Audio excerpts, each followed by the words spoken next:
상상을 초월할 만큼 비싼 미술 작품의 가격은 누가 어떻게 매기는 건지 누구나 한 번쯤 궁금해하셨을 텐데요. 네, 오늘 사이언스 인 아트에서는 미술 작품의 가치가 결정되는 곳, 경매 시장에 대해 알아보겠습니다. 온라인 아트 플랫폼 누아트 박소경 디렉터와 함께합니다. 어서 오세요. 안녕하세요. 네, 안녕하십니까. 자, 미술 작품의 경매를 이해하려면 우선 작품이 어떻게 유통되는지부터 알아야 할 텐데요. 1차, 2차 시장으로 나뉜다고요? 네, 미술 시장은 크게 1차 시장하고 2차 시장으로 나뉘는데요. 갤러리 같은 플랫폼은 1차 시장에 속합니다. 제가 가장 많이 듣는 질문 중 하나가 이 미술관과 갤러리의 차이가 무엇이냐 하는 질문이거든요. 네. 이 시장의 관점으로 봤을 때 가장 큰 차이는 작품을 판매할 수 있느냐 없느냐가 있고요. 보통 미술관에서는 작품을 판매하지 않는다고 보시면 됩니다. 이 작품을 구매하려면 미술관이 아닌 갤러리에서 주로 거래를 하는데요. 일반적으로 갤러리에서는 소속 작가의 작품을 컬렉터, 즉 미술품을 구매하고자 하는 고객과 직접 다이렉트로 소통해서 거래하기 때문에 1차 시장으로 분류되는 겁니다. 네. 그리고 오늘 제가 소개할 이 미술품 경매는 2차 시장에 속합니다. 이 대부분의 미술품 경매는 작가가 직접 자신의 작품을 출품하는 것이 아니라 작품을 소장하고 있는 소장자나 기관에서 경매를 내놓게 되는데요. 그래서 2차 시장으로 분류가 됩니다. 그러니까 2차 시장은 이미 거래가 일어난 작품이 재거래되는 곳이라고 말씀을 해주신 것 같은데 네. 그럼 작가가 직접 자신의 작품을 경매에 붙이는 경우는 없는 건가요? 네, 미술품 경매 회사는 흔히 옥션 또는 옥션 하우스라고도 하는데요. 이 옥션의 경우 작가나 갤러리가 아닌 작품을 소장하고 있는 소장자가 작품을 내놓는 경우가 대다수입니다. 물론 때에 따라서 작가가 직접 본인의 작품을 경매에 내놓기도 하고 또 갤러리 같은 기관에서도 소장 작품을 출품하는 경우가 있기는 한데요. 네. 보통은 컬렉터, 즉 미술품을 수집하는 컬렉터나 애호가가 경매에 이제 출품을 하게 됩니다. 이렇게 작품을 내놓는 것을 위탁이라고 하는데요. 쉽게 생각하면 다른 사람이 가지고 있던 것이 다시 시장에 나온 것이기 때문에 2차 시장으로 분류된다고 보시면 됩니다. 네. 자, 사실 미술품 경매하면 소더비 같은 회사가 가장 먼저 떠오르는데 그 대표적인 경매 회사로는 어떤 곳이 있나요? 네, 세계적인 경매 회사로는 소더비 그리고 크리스티 같은 곳들이 있는데요. 미술사적으로 중요하거나 또 잘 알려진 명화들, 또 세계적인 작가들의 작품들이 대부분 이곳 경매 회사들을 통해서 출품된다고 보시면 됩니다. 네. 이 미술품뿐만 아니라 주얼리나 와인 같은 다른 분야의 가치 있는 물건들이 또 경매에 출품되기도 하고요. 또 주기적으로 미술 시장에 대한 리포트를 내놓으면서 경매 낙찰률이나 총 낙찰액 등을 분석해서 지금 미술 시장의 흐름이라던가 앞으로의 전망을 제시하기도 하면서 중요한 역할을 하고 있습니다. 또 특히 아카데미 같은 것을 운영을 하면서 관련 종사자를 교육하기도 하고요. 또 우리나라에서는 잘 알려진 서울 옥션과 K 옥션이 국내 미술품 경매 시장의 90% 이상을 차지하면서 양분하고 있는 구조입니다. 네. 네, 그런데 경매를 생각해 보면 영화나 드라마에서 그 봉을 막 두드리고 막 그쵸. 판넬 같은 걸 들고 손에 들고 전화를 하곤 하잖아요. 네네. 경매가 진행되는 그 과정도 좀 궁금합니다. 네, 지금 말씀 주신 그 번호판을 드는 경매로 제가 예시를 들어보겠습니다. 네. 이 경매에 참여한 사람이 번호판을 직접 들면서 진행하는 오프라인 경매가 메인 경매라고 보시면 되고요. 이 응찰자가 자리에 참석하지 못할 경우에 스페셜리스트와 이제 전화로 실시간으로 통화를 하면서 진행을 하기도 하는데요.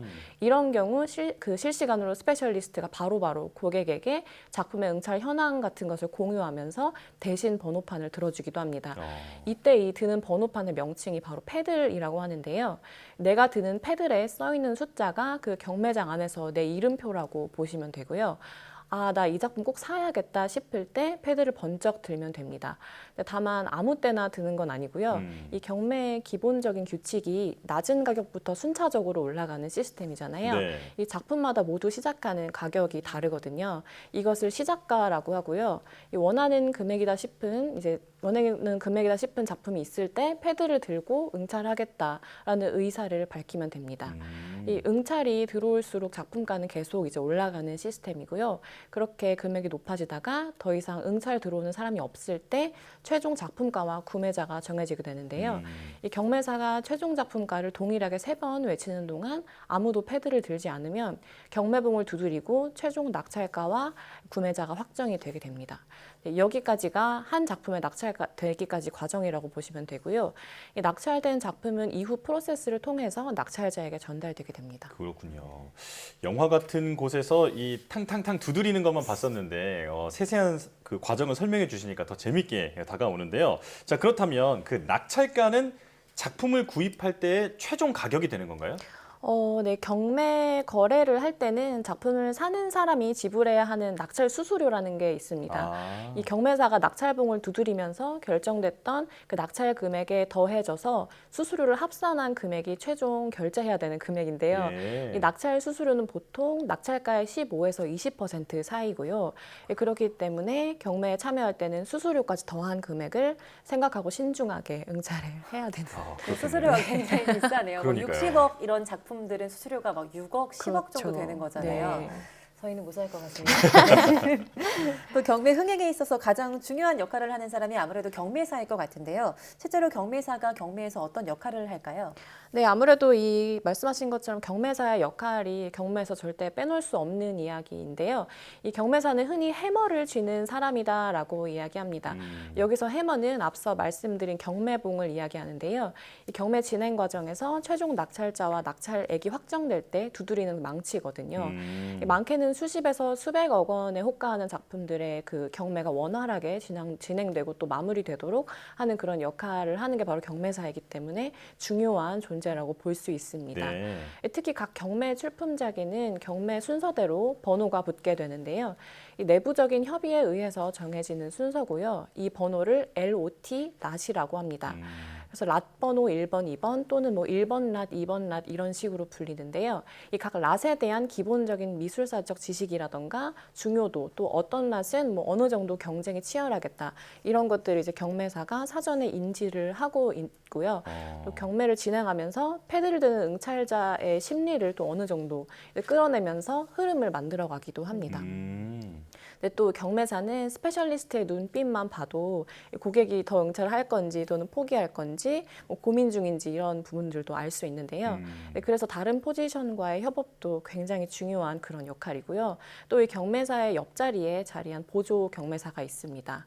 이 보조 경매사들은 말 그대로 경매사를 보조하면서 혹시나 경매사가 먼 곳에서 뭐 예를 들어서 들린 그런 패드를 못 보거나 하는 이런 예측 불가한 상황을 대비해서 옆에서 진행을 돕습니다. 그렇군요. 경매사, 그러니까 이 경매의 그 흥행을 책임지는 사람이다. 네, 이렇게 볼 수 있을 것 같은데요. 아주 매력적인 직업이라는 생각이 듭니다. 자, 그렇다면 이 경매사라는 그 직업 어떤 식으로 채용을 하나요? 네, 아마 국내외도 각 경매사마다 뭐 어느 정도 과정은 조금 상이할 수는 있지만 대부분 사내에서 뽑는 것으로 알려져 있고요. 오디션 같은 형식으로 여러 차례 테스트를 한 후에 비로소 경매사로 활동할 수 있는 것으로 알고 있습니다. 네. 때문에 일단은 뭐 옥션의 업무라던가 경매가 어떻게 돌아가는지 또 뭐 미술품에 대해서도 많이 알고 있어야겠고요. 대부분의 경매사가 경매사만 진행하지는 않고 사내에서 이제 다른 업무도 병행하는 경우도 많기 때문에 이 경매를 진행하는 것만을 단순하게 꿈꾸면서 준비하기보다는 실질적으로 미술품 경매 회사에서 진행되는 업무라든지 필요한 지식들을 공부하고 또 경력을 쌓아가는 것이 좋을 것으로 생각이 됩니다. 무엇보다 이 경매 그리고 미술품을 실제로 많이 보고 또 경험하는 것을 추천합니다. 네, 뭐 경매사에 대한 이야기와 현장 경매에 대한 이야기 나눠봤는데요. 최근에는 코로나19로 온라인 경매도 굉장히 활발하게 이루어지고 있다고 들었습니다. 온라인 경매를 할 때 주의할 사항이 있다면요? 네, 제가 이제 3년 가까이 경매 회사에서 근무했는데요. 2018년부터 근무를 했으니까 코로나 이전과 이후를 다 보면서 근무를 했거든요. 이 코로나 이후에 국내 미술 시장이 굉장히 활성화되고 있어서 미술품을 구매하려는 분들도 또 무척 많아졌고 또 물어보시는 분들도 많은데요. 일단은 기본적인 부분을 항상 말씀드리는 거는 2차 시장에서 구매하는 경우에는 가급적이면 실제로 작품을 보고 구매하시는 것을 말씀드립니다. 이 코로나19 이후에 온라인 경매라든지 저도 지금 속해 있는 온라인 아트 플랫폼처럼 미술품을 온라인을 통해서 거래하는 분들이 많아졌는데요. 특히 경매에 출품되는 작품의 경우에는 경매 회사에서도 좀 이렇게 권장하는 사항이 컨디션 리포트를 꼭 확인하고 가급적이면 실물을 직접 보고 응찰할 것을 권합니다. 이 미술품의 특성이 시간이나 환경에 따라서 작품의 균열이 갈 수도 있고 또 뭐 사진으로는 드러나지 않는 그런 좀 미세한 오염 같은 것도 있을 수 있기 때문에 그런데요, 물론 이 부분에 대해서는 경매 회사 측에서도 상세하게 고지를 하고 있고요. 각 출품작마다 작품의 컨디션에 대해서 디테일하게 고지가 되어 있어서 또 그런 부분도 있는데 간혹 이제 제대로 살펴보지 않고 낙찰 받았다가 좀 당황하시는 경우도 있으시더라고요. 그래서 제작된 지 좀 된 미술품의 경우에는 시간에 따른 컨디션의 변화가 있을 수 있기 때문에 꼭 실물을 보고 응찰하시는 것을 당부드립니다. 네. 자, 오늘은 미술 작품 유통이 이루어지는 과정, 경매에 대해서 자세히 알아봤는데요. 온라인으로도 활발하게 이루어지고 있다고 하니까 한 번쯤 참여해 보는 것도 좋은 경험이 될 것 같습니다. 사이언스 인 아트 누아트의 박수경 디렉터와 함께했습니다. 고맙습니다.